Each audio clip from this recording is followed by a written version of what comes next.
Halo semuanya, Assalamualaikum warahmatullahi wabarakatuh.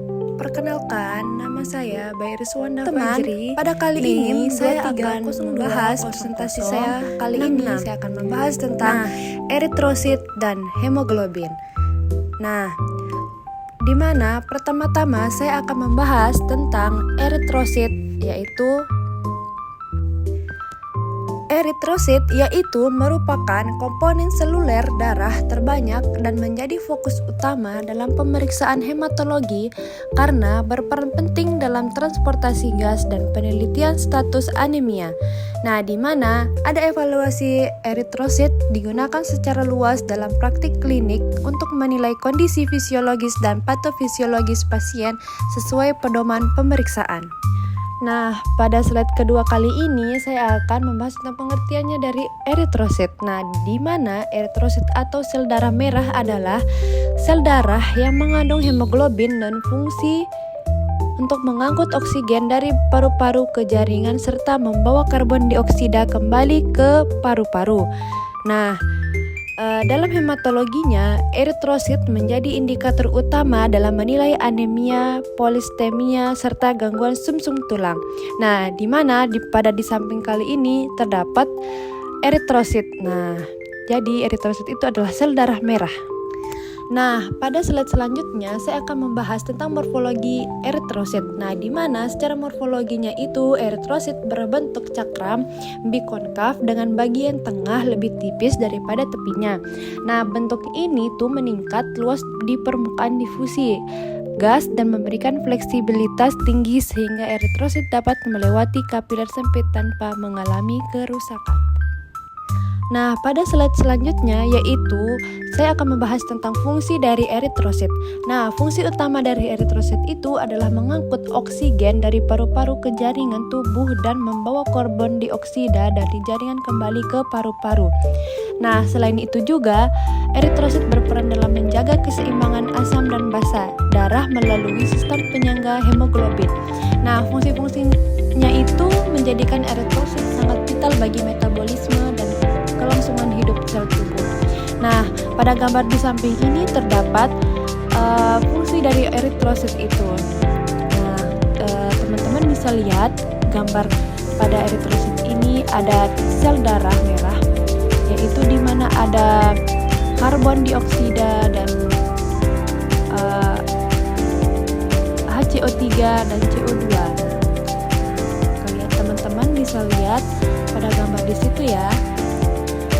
Nah, selanjutnya saya akan membahas ciri-ciri eritrosit. Nah, di mana eritrosit itu memiliki ciri-ciri di mana dia itu ciri-cirinya itu tidak berinti, terus dia berwarna merah, terus karena kandungan hemoglobinnya. Dan dia juga memiliki umur rata-rata sekitar 120 hari.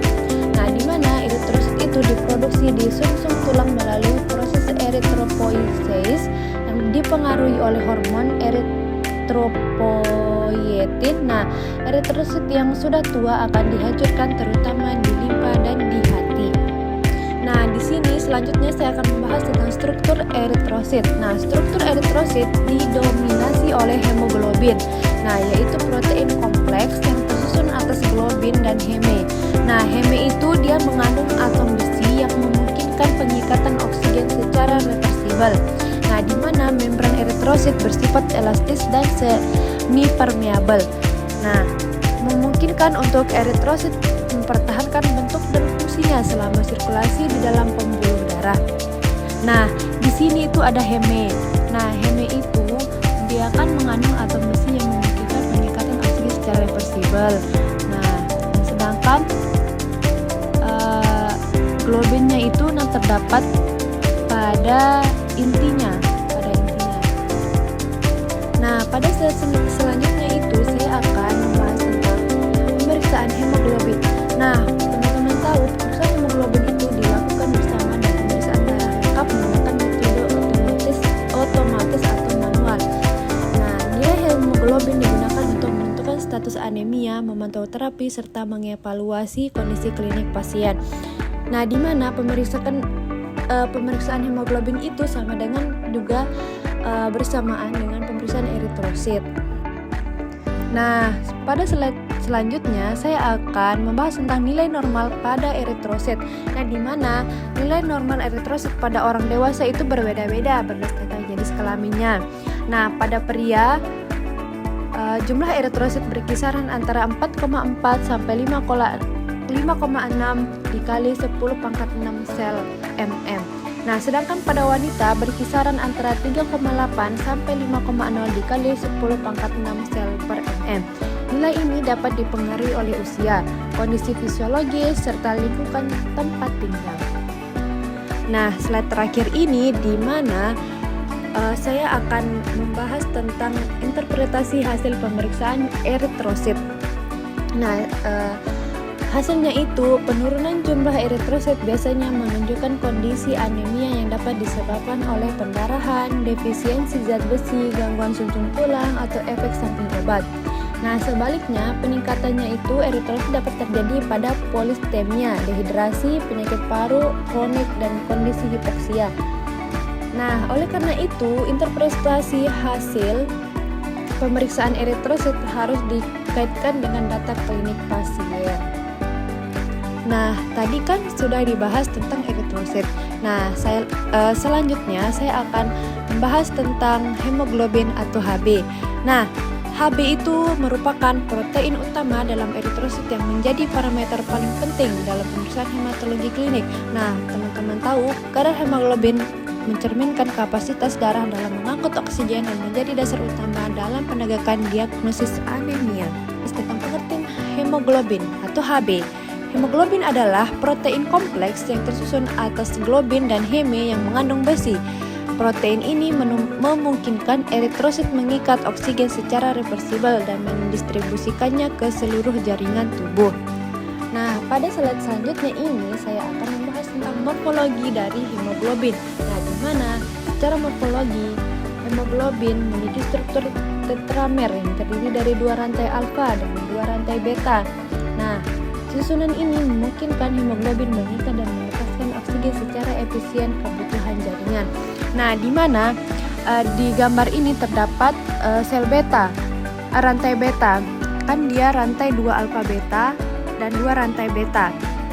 Nah, pada gambar ini teman-teman bisa lihat di sini tertera dia ada rantai alfa dan 2 rantai beta. Nah, pada slide selanjutnya ini saya akan membahas tentang fungsi hemoglobin. Nah, di mana fungsi hemoglobin itu yang teman-teman ketahui adalah untuk mengangkut oksigen dari paru-paru ke jaringan dan membantu transport karbon dioksida dari jaringan ke paru-paru. Nah, di mana hemoglobin itu juga berperan dalam menjaga keseimbangan pH darah melalui sistem buffer. Nah, tadi kan sudah dikaitkan dengan eritrosit dan hemoglobin. Nah, di sini juga ada ciri-ciri dari hemoglobin, di mana hemoglobin itu memiliki ciri-ciri utama berupa kandungan besi atau Fe2+, kemampuan untuk mengikat oksigen secara reversibel. Nah, teman-teman kalau kalian mau ketahui ciri-ciri hemoglobin itu, dia mempunyai serta konsentrasi yang stabil pada kondisi normal. Nah, di mana setiap 1 gram hemoglobin mampu mengikat sekitar 1,34 mili oksigen. Nah, teman-teman bisa lihat di sebelah sini. Nah, di mana ada heme group itu gambar di mana ada 2 alfa dan 2 beta. Nah, di sini juga ada penyakit-penyakit yang terjadi pada hemoglobin. Nah, teman-teman, di sini juga saya akan membahas tentang struktur hemoglobin. Nah, struktur hemoglobin itu dia terdiri dari bagian heme yang mengandung besi sebagai pengikat oksigen dan bagian globin berupa rantai protein. Integrasi struktur ini dia mampu memungkinkan untuk hemoglobin menjalankan fungsi transport gas secara optimal. Nah, teman-teman bisa lihat di situ ada gambarnya. gambar struktur hemoglobinnya itu kalian bisa melihatnya, di mana di situ terdapat Fe2+ dan oksigen. Di mana Fe2+ itu dia mengeluarkan oksigen. Nah, pada selanjutnya itu saya akan membahas tentang pemeriksaan hemoglobin. Nah, teman-teman tahu pemeriksaan hemoglobin itu dilakukan bersama dengan pemeriksaan darah lengkap menggunakan metode otomatis atau manual. Nah, nilai hemoglobin digunakan untuk menentukan status anemia, memantau terapi, serta mengevaluasi kondisi klinik pasien. Nah, di mana pemeriksaan hemoglobin itu sama dengan juga bersamaan dengan pemeriksaan eritrosit. Nah, kali ini saya akan membahas tentang nilai normal hemoglobin. Nah, di mana nilai normal hemoglobin pada pria berkisaran antara 13,18 gram per dl, sedangkan pada wanita berkisaran antara 12 sampai 16 gram per dl. Nah, kadar hemoglobin yang berada di bawah nilai normal umumnya menunjukkan kondisi anemia. Dalam praktik klinik, kadar hemoglobin lebih sering digunakan sebagai indikator utama anemia dibandingkan jumlah eritrosit. Nah, pada slide terakhir ini saya akan menginterpretasi hasil pemeriksaan hemoglobin. Nah, di mana penurunan kadar hemoglobin di bawah nilai normal menunjukkan kondisi anemia yang dapat disebabkan oleh defisiensi zat besi, perdarahan, gangguan pembentukan eritrosit, penyakit kronik, atau efek samping obat. Nah, semakin rendah kadar hemoglobin, semakin berat derajat anemia dan semakin besar risiko gangguan oksigenasi jaringan. Nah, sebaliknya, peningkatan kadar hemoglobin di atas nilai normal dapat mengindikasikan polisitemia atau hemokonsentrasi akibat dehidrasi. Nah, di mana ada juga penyakit paru kronik, gagal jantung, atau adaptasi terhadap hipoksia pada individu yang tinggal di dataran tinggi. Nah, teman-teman bisa lihat di situ nilai normal pada hemoglobin, mild anemia, moderat anemia, severe anemia. Nah, di sana di mana terdapat darah normal, darah anemia, dan polisitemia. Nah, teman-teman ketahui bahwa pemeriksaan eritrosit dan hemoglobin itu sama kaitannya dengan pemeriksaannya.